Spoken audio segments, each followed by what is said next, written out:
Mwambie Yesu niwezeshe. Mwambie nijaze Roho kwa jina la Yesu. Kwa jina la Yesu. Unayaona maisha ya kwamba ni magumu.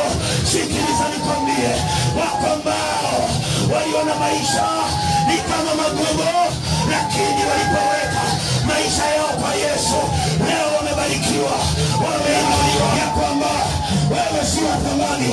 Bwana arudishe kile kibali, Bwana arudishe ile heshima. Endelea kuomba, endelea kuomba katika jina la Yesu.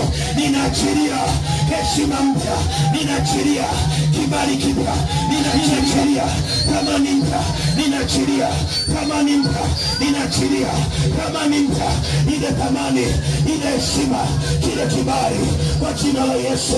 Roho za magonjwa, roho za mateso zilizokamata watoto, zilizokamata watu, zilizokamata, pigwa leo, pigwa tia, pigwa tia, pigwa tia, pigwa tia, pigwa tia, pigwa tia, pigwa tia.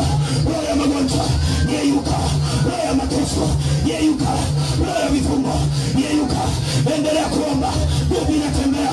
Roho Mtakatifu anaponya maisha yako. Mungu akufanye kuwa wa thamani, Mungu akutetee katika hali uliyo nayo.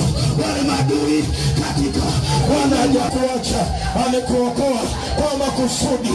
Umetolewa katika njia za mauti, umeingizwa katika njia za uzima. Pokea uzima kwa jina la Yesu. Umetolewa kwenye hizo njia za mauti kwa jina la Yesu. Hiyo mauti juu ya familia yako kwa jina la Yesu. Waliokusahau, huyo mume wako aliyekusahau, huyo mume wako aliyekusahau, kwa jina la Yesu ninaachilia nguvu, ikamkamate, ikamkamate, ikamkamate, ikamkamate huyo mume wako, huyo mchumba wako, akarejeshe hiyo biashara yako, ikarejeshe hiyo ndoa yako, ikarejeshe. Pokea Roho Mtakatifu, pokea kwa jina la Yesu, pokea kwa jina la Yesu.